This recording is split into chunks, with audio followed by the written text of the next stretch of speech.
জিজ্ঞেস করবো না, কথাবার্তা স্ট্রেট ফরওয়ার্ডলি সত্য কথা বলে দিবেন। যদি আবার পেঁচায় পেঁচায় কাছে উত্তর এবার যদি পেঁচান তাহলে কিন্তু আমার কিন্তু কঠিন হবে। আচ্ছা, এই ফ্ল্যাশটা একটু ভালো করে ধরেন। হ্যাঁ, এই গ্রামের নাম কি আপনাদের? মাইজেল, ফরিদপুর পশ্চিম মাইজেল।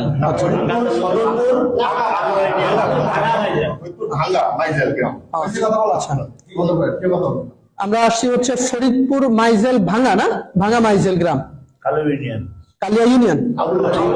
আচ্ছা আচ্ছা আচ্ছা। এখন এখানে আমরা এসে পেয়েছি একজন ইমাম সাহেব হচ্ছে এখানে নামাজ পড়াইতেছে এবং একই সাথে তিনি একজন খ্রিস্টান এবং এই এলাকার ভিতরে খ্রিস্টানদের দাওয়াতি কাজ করে। তো এই শবে বরাতের দিনও উনি নামাজ পড়াইছে, মোনাজাত করছে এবং ইনার পিছনে যারা নামাজ পড়ছে এদের নামাজ, খ্রিস্টানের পিছনে তো নামাজ হয় না সাধারণত। আচ্ছা, এরপরে হচ্ছে আরেকজন হচ্ছে মোটামুটি জেলা দায়িত্বে আছেন, উনি হচ্ছে জেলা দায়িত্বে আছেন খ্রিস্টানদের এই ফরিদপুরের। আচ্ছা, এখন বলতেছি, এখন সর্বশেষ যে ইমাম সাহেবকে দাওয়াত দিছে ওই ইমাম সাহেবের মাধ্যমে আমরা জানতে পারছি যে তিনি খ্রিস্টান। যাকে দাওয়াত দিছে সরাসরি তার মুখ থেকে আপনারা একটু শুনেন যে তাকে কি বলে দাওয়াত দিয়েছিল এবং কেন আজকে তারা এসেছে, বলেন আপনি। আসসালামু আলাইকুম ওয়া রাহমাতুল্লাহ।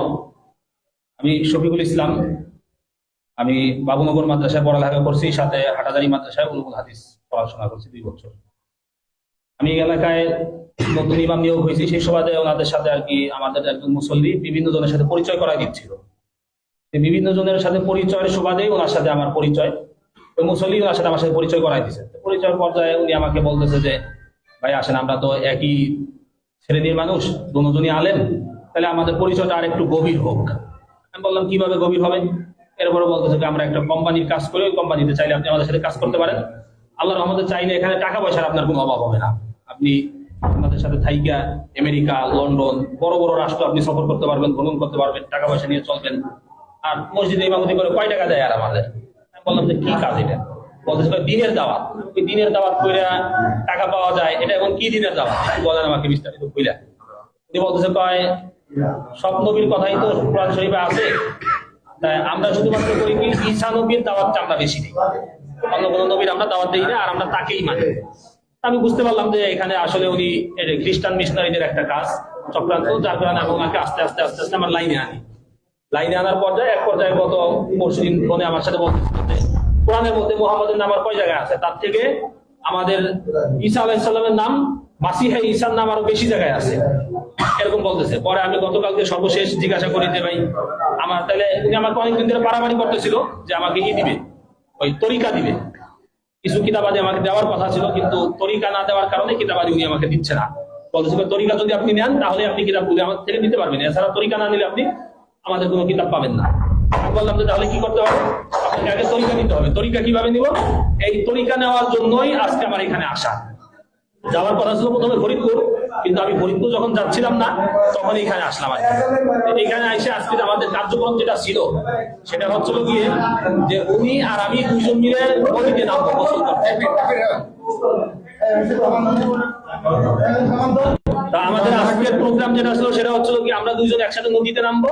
উনি আমার মাথার উপরে এইভাবে হাত দিবে, হাত দিয়ে বলবে যে আপনি কি মাসিহ ঈসাকে একমাত্র মুক্তিদাতা হিসেবে মেনে নিলেন এবং এই ধর্মের উপর কি আপনি থাকার জন্য প্রস্তুত?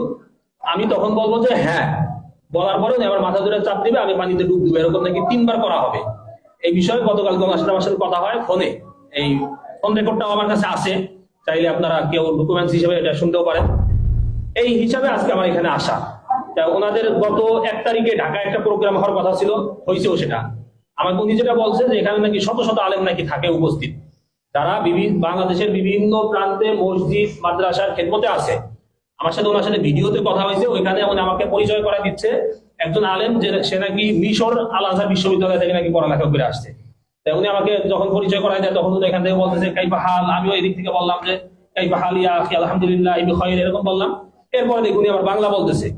বুঝলাম যে উনি মিশর থেকে পড়ালেখা করে যদিও আসে নাকি সত্য না মিথ্যা আল্লাহ জানে, তবে উনি আর কি আরবি কিছু পারে। এইভাবে করে আর কি কথাগুলো বিষয়গুলো আগাচ্ছিল। পরে আমি আমাদের ভাইদের সাথে, আমাদের মুনাওয়ার ভাই, তারপর ওই পাশে যে একটা মুনাওয়ার মাদ্রাসা আছে, মাদ্রাসা শিক্ষক উস্তাদ সবার সাথে আমি পরামর্শ করি বিষয়টা নিয়ে, যে ভাই কিভাবে কি করা যায়, কোনটা আমাকে বাকি দিক নির্দেশনা দেয় যে আপনি এইভাবে করে আগান, তাহলে আশা করা যায় আমরা আমাদের বড় একটা গ্রুপকে ইমানের হেফাজত করতে পারবো। এই হচ্ছিল আমাদের আজকের বিষয়। বাদ বাকি কথা উন্নয় আশা করি স্বীকার করবে, স্বীকার করতে হবে এই জন্যই কারণ ওনার সকল প্রকারের ডকুমেন্টস আমাদের কাছে অলরেডি আছে, আমার কাছে আছে। এই যে কিতাবগুলি দেখতেছেন, এই কিতাবগুলো উনি আমাকে আগে অনেকবার বলছে যে কিতাবগুলো ওনার কাছে আছে, কিন্তু দিবে না কেন? তরিকা না নিলে নাকি কিতাব দিতে পারবে না। এই জন্য গতকাল আমি আসছিলাম ওনার মসজিদে, আইসা আমি মসজিদ থেকে ওনার কিতাবগুলো ওনার আমাকে দেখায় নাই, কিন্তু আমি সিস্টেম করে আমি দেখছি কিতাবগুলো, আমি দেখে গেছি। এই কিতাব আর তরিকা এই দুইটা নেওয়ার জন্য আজকে মূলত এখানে আসা। তো আমি আপনাদের কাছে আবেদন করবো যে টাকা, হ্যাঁ কিছু টাকাও দেওয়ার কথা ছিল। আমার সাথে ওনাদের একজন আছে, আলেম আছে, যে কুমিল্লা আছে, মুফতি আকিদুল ইসলাম, কুমিল্লা দাউদকান্দিতে আছে, একটা মসজিদের ইমামতি করে, সাথে একটা দাখিল মাদ্রাসা উনি শিক্ষকতা করে।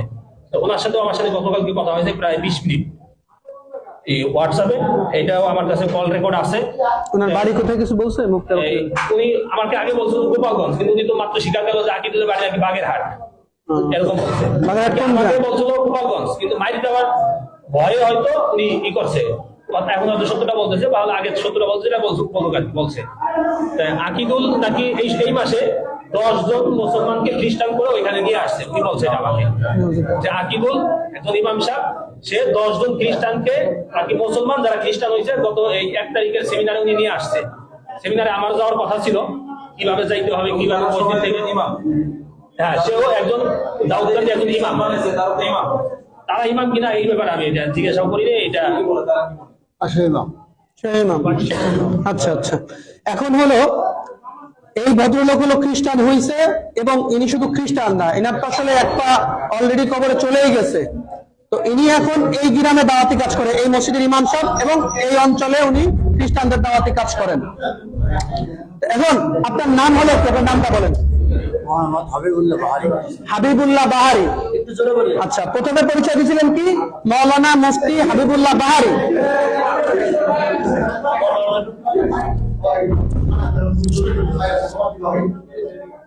ভিডিওটা একটু ই করে বন্ধ রাখেন। আপনি কি এদিকে আসেন ভাই?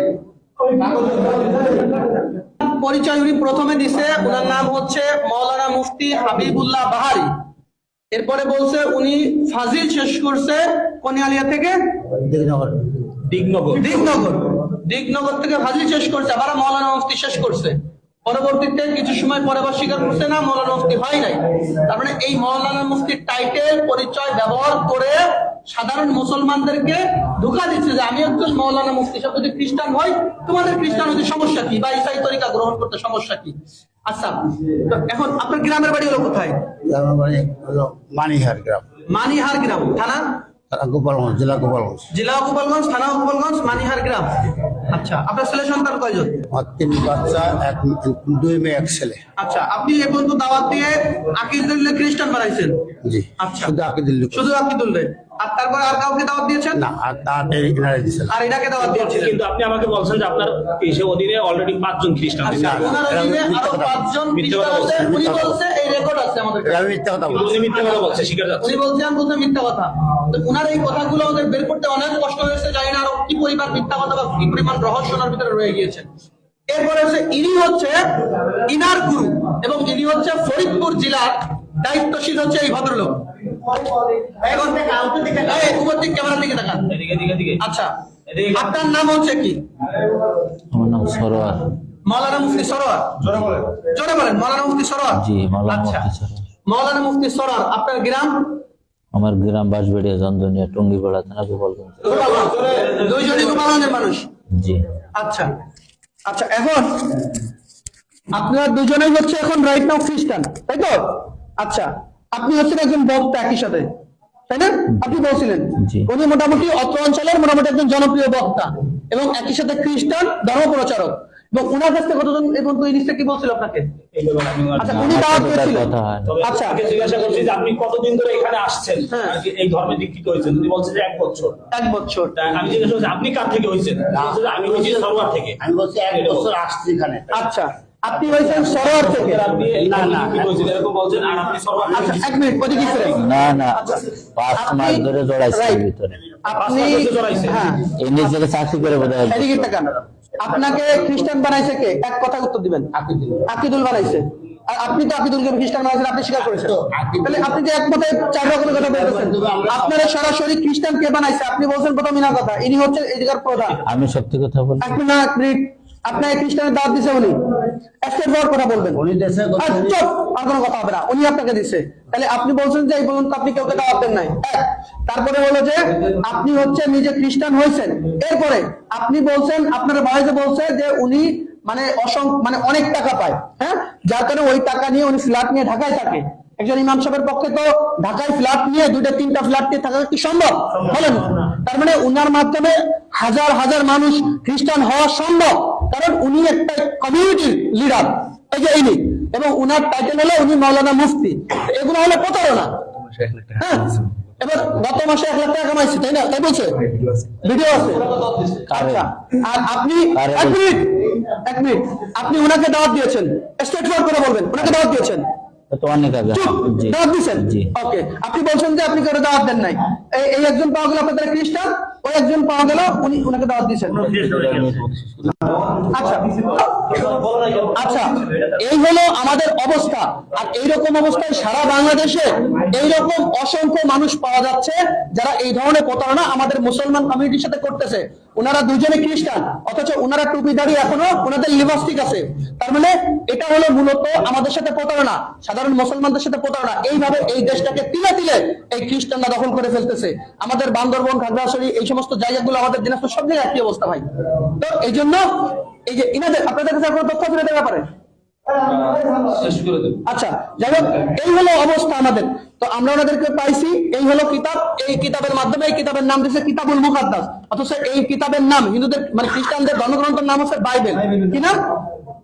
ওদের নাম হলো বাইবেল। এরা মুসলমানদেরকে প্রতারণা করার জন্য, হ্যাঁ, আচ্ছা, এই যে হচ্ছে ওনাদের মূল ইসার নাম হচ্ছে a translation of the Holy Bible, অর্থাৎ এটা ট্রান্সলেশন, অনুবাদ করা হয়েছে হোলি বাইবেল থেকে, পবিত্র বাইবেল থেকে। তো অনুবাদ করা হইলে এটা কিতাবুল মুকাদ্দাস হলো কিভাবে? একই সাথে এই যে মনোগ্রামটা, এটা আমরা কোরআন শিবির ব্যবহার করি না? তো এইটা ব্যবহার করছে সাধারণ মানুষ, জানি মনে করে এটাও কোরআন শিবির মতো। হ্যাঁ, এইভাবে এই দেশের মানুষদেরকে প্রতারণা করতেছে, এরকম শত শত বই ওনারা করছে। যাই হোক, এই ছিল আমাদের আজকের বিষয়বস্তু। আসসালামু আলাইকুম ওয়া রাহমাতুল্লাহ।